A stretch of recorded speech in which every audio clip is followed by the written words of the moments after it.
샬롬. 여러분, 저 사람만은 절대 안 변할 거야 라고 생각한 사람이 있으신가요? 오늘 사도행전 9장의 주인공 사울은 그런 사람이었습니다. 그리스도인들을 잡아가두며 교회를 잔멸시키려 했고 스데반의 순교를 기뻐했던 바로 그 사람. 그런데 하나님은 그를 선택하셔서 놀라운 일을 행하십니다. 하나님의 은혜 앞에는 절대 안 될 사람이 없습니다. 오늘 그 놀라운 변화의 현장으로 함께 가보겠습니다. 먼저 사도행전 9장의 주요 내용을 간단하게 살펴보겠습니다. 사도행전 9장 전반에는 예수님의 도를 따르던 사람들을 잡으러 다메섹으로 가던 사울이 부활하신 예수님을 만나고 눈이 멀게 됩니다. 아나니아를 통해 시력을 회복하고 세례를 받으며 완전히 다른 사람이 됩니다. 그리고 9장 후반에서는 바울이 된 사울의 첫 전도 활동과 유대인들의 위협, 그리고 베드로가 애니야를 고치고 다비다 도르가를 살리는 기적이 이어집니다. 오늘은 이런 질문을 품고 읽어보세요. 사울을 변화시킨 것은 무엇이었는가? 이제 함께 말씀을 읽겠습니다. 사도행전 9장. 사울이 주의 제자들에 대하여 여전히 위협과 살기가 등등하여 대제사장에게 가서 다메섹 여러 회당에 가져갈 공문을 청하니 이는 만일 그 도를 따르는 사람을 만나면 남녀를 막론하고 결박하여 예루살렘으로 잡아오려 함이라. 사울이 길을 가다가 다메섹에 가까이 이르더니 호련히 하늘로부터 빛이 그를 둘러 비추는지라. 땅에 엎드러져 들음의 소리가 있어 이르시되 사울아 사울아 내가 어찌하여 나를 박해하느냐 하시거늘. 대답하되 주여 누구시니이까 이르시되 나는 내가 박해하는 예수라. 너는 일어나 시내로 들어가라. 내가 행할 것을 내게 이를 자가 있느니라 하시니 같이 가던 사람들은 소리만 듣고 아무도 보지 못하여 말을 못하고 서 있더라. 사울이 땅에서 일어나 눈은 떴으나 아무것도 보지 못하고 사람의 손에 끌려 다메섹으로 들어가서 사흘 동안 보지 못하고 먹지도 마시지도 아니하니라. 그때에 다메섹에 아나니아라 하는 제자가 있더니 주께서 환상 중에 불러 이르시되 아나니아야 하시거늘 대답하되 주여 내가 여기 있나이다 하니 주께서 이르시되 일어나 직가라 하는 거리로 가서 유다의 집에서 다소 사람 사울이라 하는 사람을 찾으라. 그가 기도하는 중이니라. 그가 아나니아라 하는 사람이 들어와서 자기에게 안수하여 다시 보게 하는 것을 보았느니라 하시거늘. 아나니아가 대답하되 주여 이 사람에 대하여 내가 여러 사람에게 듣사온즉 그가 예루살렘에서 주의 성도에게 적지 않은 해를 끼쳤다 하더니 여기서도 주의 이름을 부르는 모든 사람을 결박할 권한을 대제사장들에게서 받았나이다 하거늘. 주께서 이르시되 가라. 이 사람은 내 이름을 이방인과 임금들과 이스라엘 자손들에게 전하기 위하여 택한 나의 거릇이라. 그가 내 이름을 위하여 얼마나 고난을 받아야 할 것을 내가 그에게 보이리라 하시니 아나니아가 떠나 그 집에 들어가서 그에게 안수하여 이르되 형제 사울아 주 곧 내가 오는 길에서 나타나셨던 예수께서 나를 보내어 너로 다시 보게 하시고 성령으로 충만하게 하신다 하니 즉시 사울의 눈에서 비늘 같은 것이 벗어져 다시 보게 된지라. 일어나 세례를 받고 음식을 먹음에 강건하여지니라. 사울이 다메섹에 있는 제자들과 함께 며칠 있을새 즉시로 각 회당에서 예수가 하나님의 아들이심을 전파하니 듣는 사람이 다 놀라 말하되 이 사람이 예루살렘에서 이 이름을 부르는 사람을 멸하려던 자가 아니냐. 여기 온 것도 그들을 결박하여 대제사장들에게 끌어가고자 함이 아니냐 하더라. 사울은 힘을 더 얻어 예수를 그리스도라 증언하여 다메섹에 사는 유대인들을 당혹하게 하니라. 여러 날이 지남에 유대인들이 사울 죽이기를 공모하더니 그 계교가 사울에게 알려지니라. 그들이 그를 죽이려고 밤낮으로 성문까지 지키거늘 그의 제자들이 밤에 사울을 광주리에 담아 성벽에서 달아내리니라.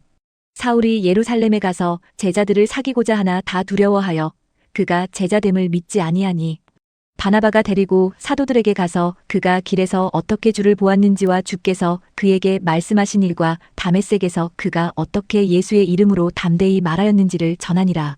사울이 제자들과 함께 있어 예루살렘에 출입하며 또 주 예수의 이름으로 담대히 말하고 헬라파 유대인들과 함께 말하며 변론하니 그 사람들이 죽이려고 힘쓰건해 형제들이 알고 가이사랴로 데리고 내려가서 다소로 보내니라.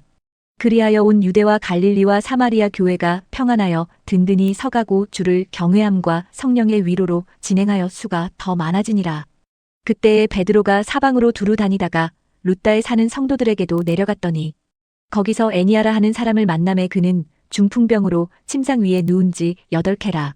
베드로가 이르되 애니아야 예수 그리스도께서 너를 낫게 하시니 일어나 내 자리를 정돈하라 한데 곧 일어나니 룻다와 사론에 사는 사람들이 다 그를 보고 주께로 돌아오니라. 욥바에 다비다라 하는 여제자가 있으니 그 이름을 번역하면 도르가라 선행과 구제하는 일이 심히 많더니 그때에 병들어 죽음의 시체를 씻어 다락에 누이니라. 룻다가 욥바에서 가까운지라 제자들이 베드로가 거기 있음을 듣고 두 사람을 보내어 지체 말고 와달라고 간청하여 베드로가 일어나 그들과 함께 가서 이름에 그들이 데리고 다락방에 올라가니 모든 과부가 베드로 곁에 서서 울며 도르가가 그들과 함께 있을 때에 지은 속옷과 겉옷을 다 내보이거늘 베드로가 사람을 다 내보내고 무릎을 꿇고 기도하고 돌이켜 시체를 향하여 이르되 다비다야 일어나라 하니 그가 눈을 떠 베드로를 보고 일어나 앉는지라. 베드로가 손을 내밀어 일으키고 성도들과 과부들을 불러들여 그가 살아난 것을 보이니 온 욥바 사람이 알고 많은 사람이 주를 믿더라. 베드로가 욥바에 여러 날 있어 시몬이라 하는 무두장이의 집에서 머무니라. 아멘. 성경을 읽으면서 마음에 와닿은 단어나 문구를 생각해 보세요.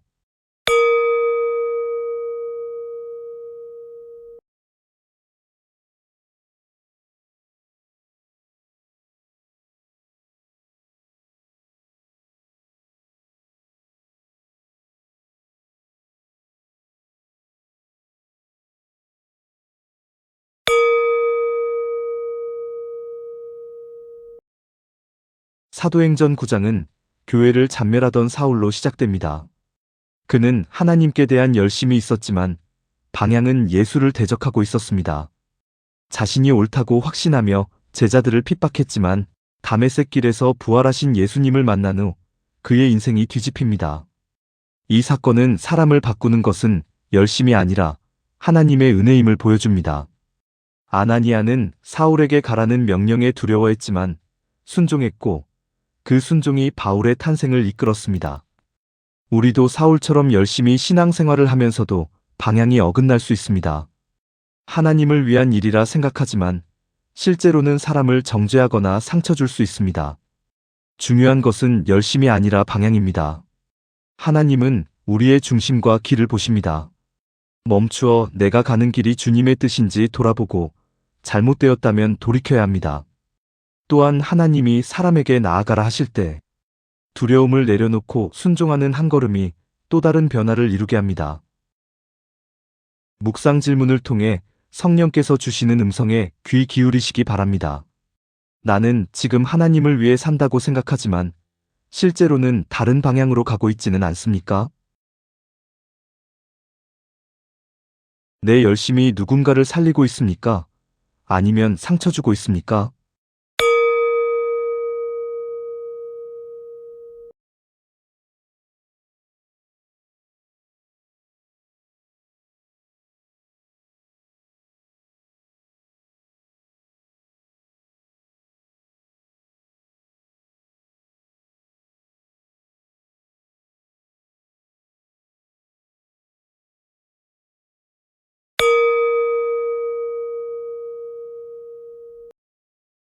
오늘의 기도를 드리겠습니다.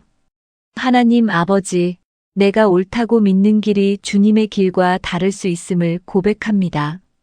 나의 열심이 아니라 주님의 뜻을 따르게 하시고 혹 잘못된 길에 서 있다면 돌이킬 용기를 주소서.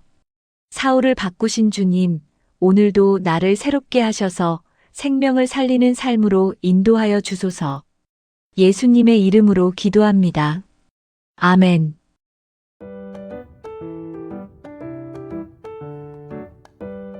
오늘은 사도행전 9장을 함께 읽고 묵상했습니다.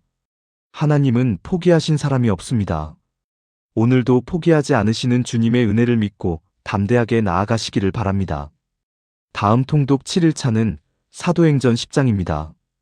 베드로의 환상 그리고 이방인 고넬료의 이야기, 유대인과 이방인의 경계가 무너지는 역사적 순간을 함께 읽겠습니다. 오늘도 말씀으로 승리하는 하루 보내세요.